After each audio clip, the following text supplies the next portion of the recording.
The film begins by showing us a beautiful forest in West Virginia, in Canada. However, what inhabits it is 90% unknown to people.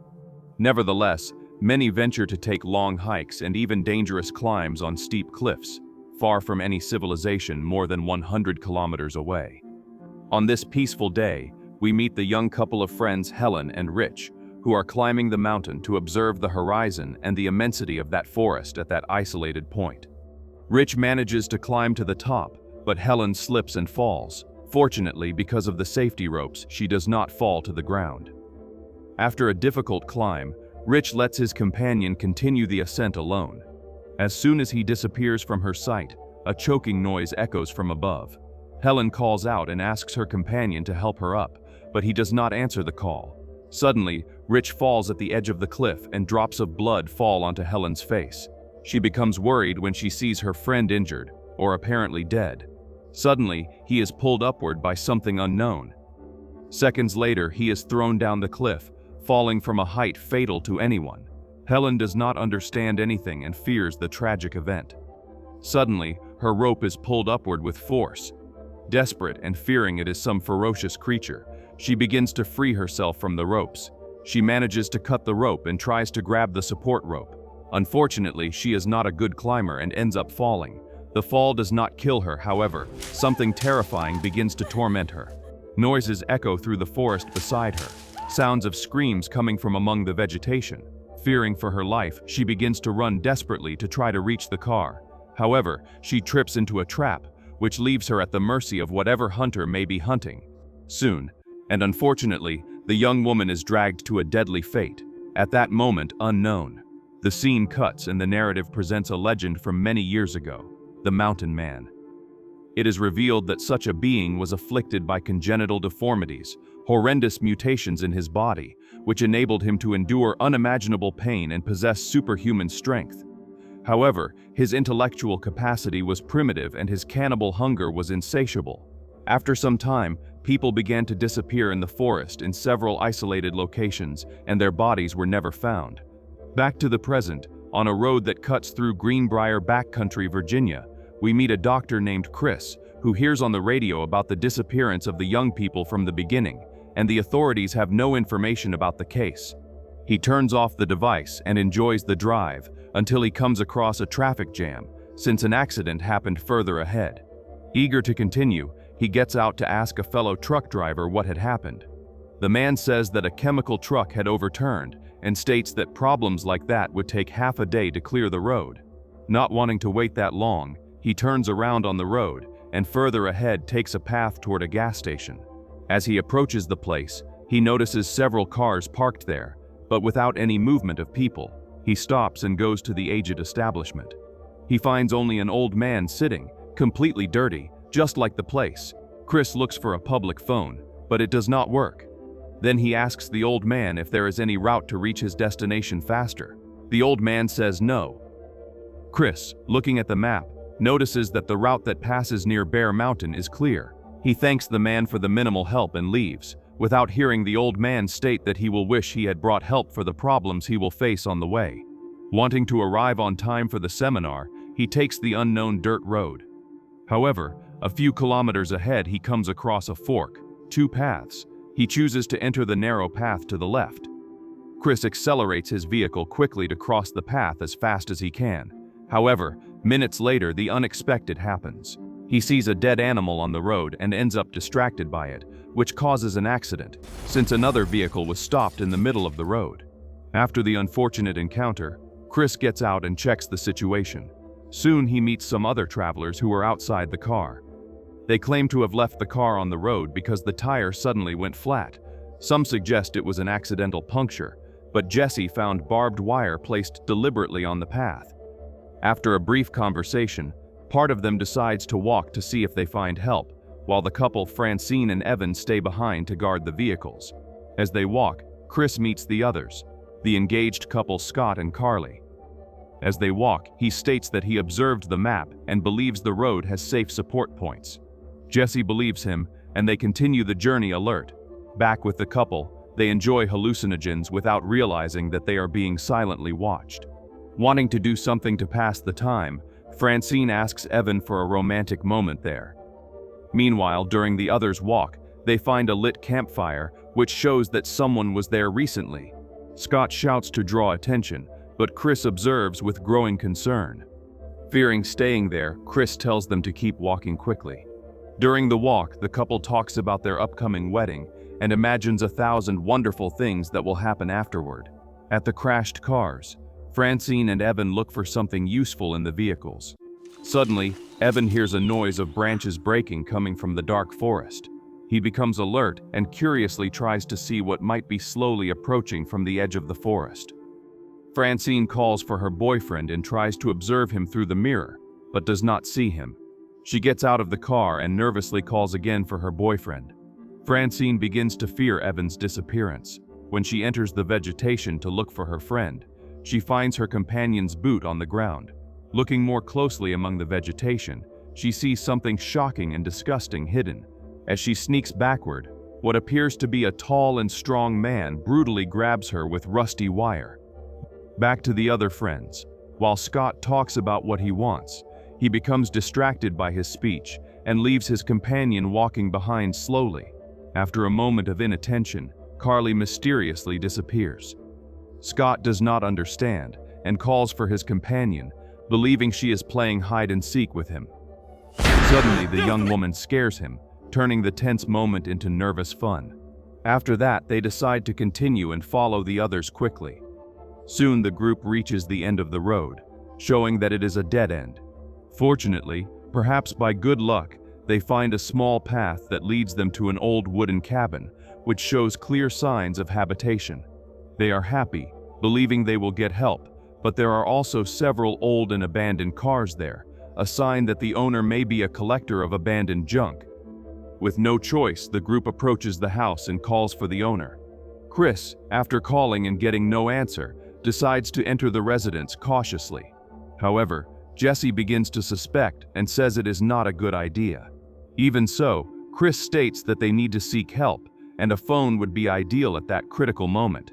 He enters alone, but soon the friends follow him apprehensively. Inside the house, they see everything in disorder, as if no one lived there. Rotten food and dust in every dark corner.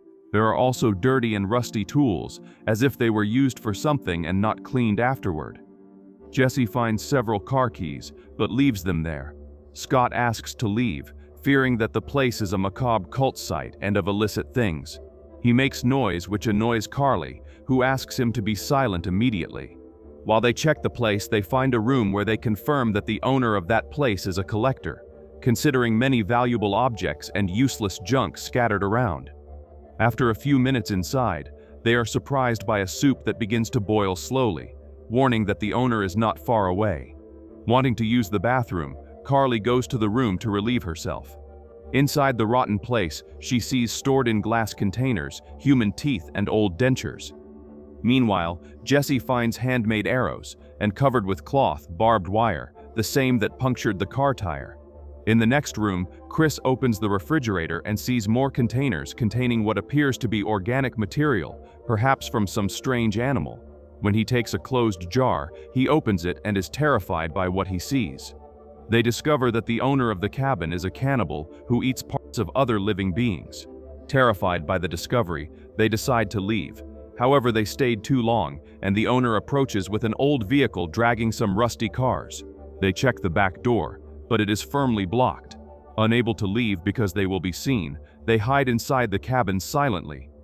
In the next minute, the owners enter the place, speaking strangely and bringing with them the bodies of the couple they previously brutally finished. The group members observe hidden, stunned, unable to believe in their friend's death. They must remain in absolute silence because the cabin owners are not common and friendly men.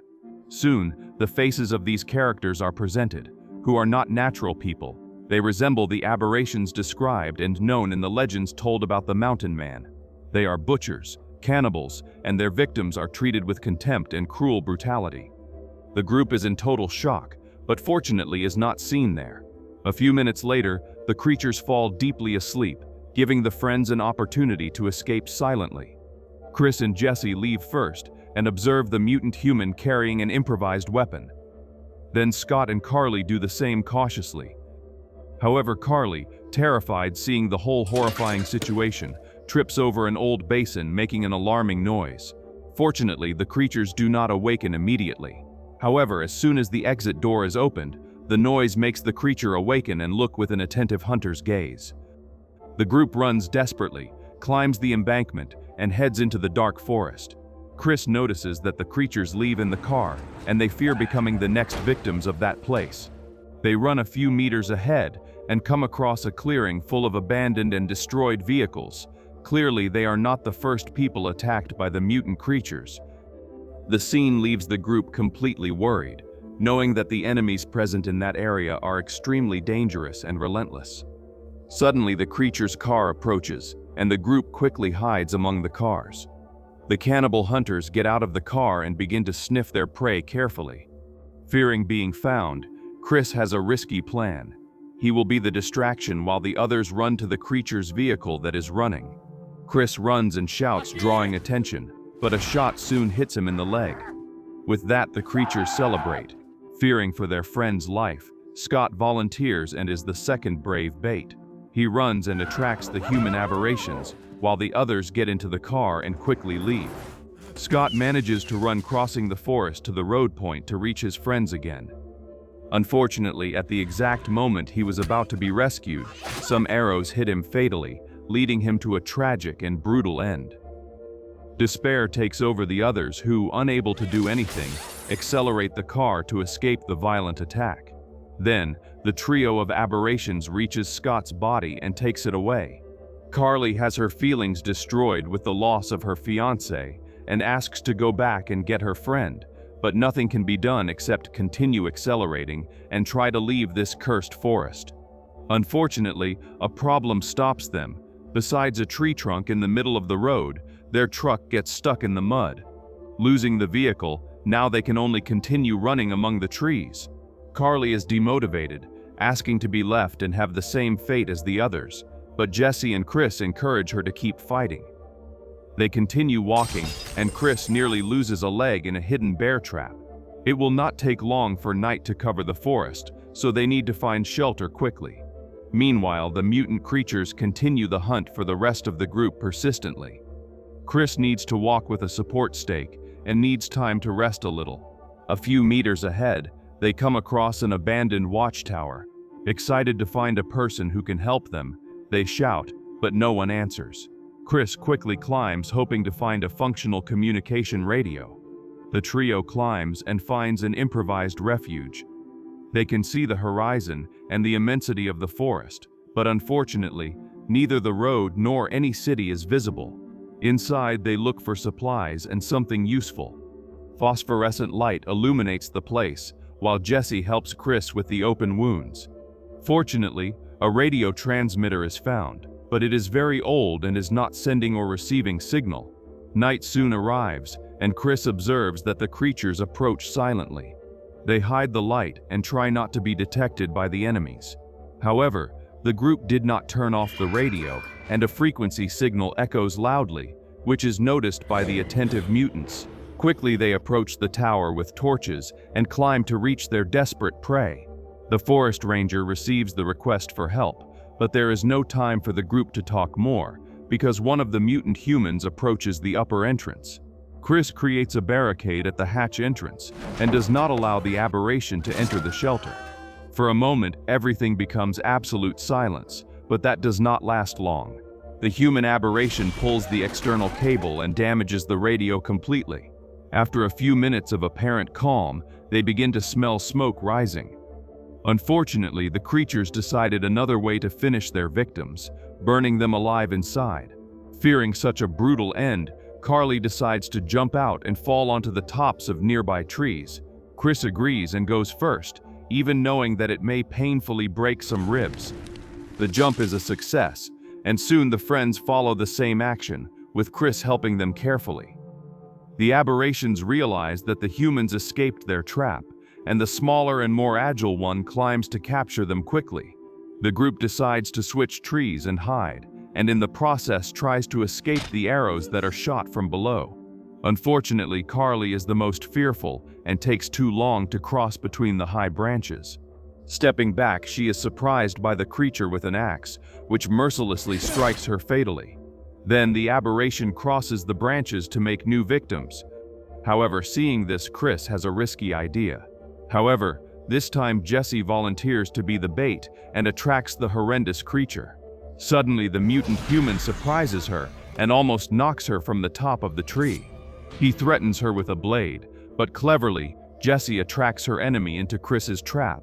When the creature is at the exact point, Chris releases the twisted branch and like a hook pushes it from above, and with the fall, the disfigured human is severely injured. The others, when they find him, decide to leave quickly. Minutes later, the surviving couple shelters behind the waters of a cold waterfall, where they decide to spend the night and hide from the creatures that still hunt them incessantly through the forest. An hour later, Jessie is talking with Chris, and the young man laments the loss of her friends. Jessie tells a little of her story and states that everything is her fault because going through a difficult moment in a breakup, she decided to go on an adventure and invited the others, who unfortunately now are all dead in that forest. People who are very important to her and had an incredible bond with her, and unfortunately the blame for their unhappy fate falls on her. Chris comforts her and calms her from her deep lamentations. The hours pass and Jessie wakes up frightened, but it was only a disturbing nightmare. In the morning, they continue walking in hope of finding a safe place. By luck, they come across a road just ahead among the trees. The two head there happy because they may get an unexpected ride. Unfortunately, they are intercepted by an attack from the wild aberrations. The mutants surround them and violently grab Jessie. Chris cannot defend himself and ends up thrown down the embankment among rocks. Fortunately, he is not badly injured and hears his friend's screams being taken by the creatures. Fortunately, rescue arrives in time and a forest ranger patrol passes by the nearby road. Quickly, Chris runs down the hill and stops the patrol in desperation. He asks for help from the officer, claiming that his friend was kidnapped by two terrifying cannibals. The lawman asks where the others are. At that moment, an arrow fatally hits him in the eye, leaving Chris alone again. He is struck by arrows but narrowly escapes. He lies on the ground over the car and plans to approach the lawman's body to get the keys and the gun. However, the mutant enemy arrives at the place and quickly takes the keys for himself. Then he looks for Chris, who quietly remains paralyzed among the dense bushes. The disfigured one, not finding the man, grabs the officer and puts him in the trunk. Soon after, he enters the car and quickly Chris throws himself under the patrol vehicle and grabs onto the metal to go back to the cabin, where we see that Jessie is tied to the bed being watched by the cannibal with a cruel look. Fortunately, before the disfigured one harms the woman, his companion arrives with the patrol car. Chris seizes an opportunity and stands up to plan a bold rescue action. At the moment the deformed creatures were about to finish Jessie, a small explosion happens at the entrance door, attracting the mutants to put out the flames. At that moment, Chris surprises them, suddenly breaking through the door with the patrol car at high speed. Then, he attacks the other disfigured one with an improvised Molotov cocktail, and then with a blade stabbing it brutally into the enemy. He believes he killed his opponent and goes to rescue Jessie quickly. Seizing the chance, Chris frees his friend, but before completing the mission, the strong, deformed humanoid attacks him and fiercely throws him against the cabin furniture. With an axe, he tries to wound Chris, who dodges as he can among the objects. Jessie tries to free herself, and when she does, grabs an arrow to help her friend, who was almost being suffocated by the monster. She shoots the arrow into the creature's skull, thus determining its end violently. Then the younger mutant tries to wound Chris with a heavy club. Jessie helps her friend, but is knocked to the ground forcefully. Fortunately, Chris acts quickly and grabs the aberration with chains. At that moment of immobilization, Jessie drives the axe into the mutant's chest without hesitation.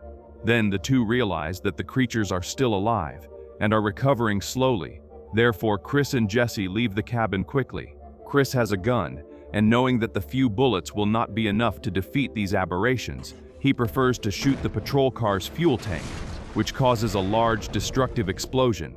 In the next minutes, the two are fine moving away from that terrible area, using the creature's vehicle. Chris and Jesse arrive at the gas station where the old man closes the doors, believing it to be what he feared again. However, he is surprised to see the human couple still alive and injured. Not wanting to waste time, Chris only takes the map of the forest region to be able to orient himself on the right path this time, and finally return home safely. The scene then jumps to the night of the same day, where a police officer went to check the non-return of the missing colleague. Upon arriving at the cabin, he finds everything destroyed and debris over a fallen person.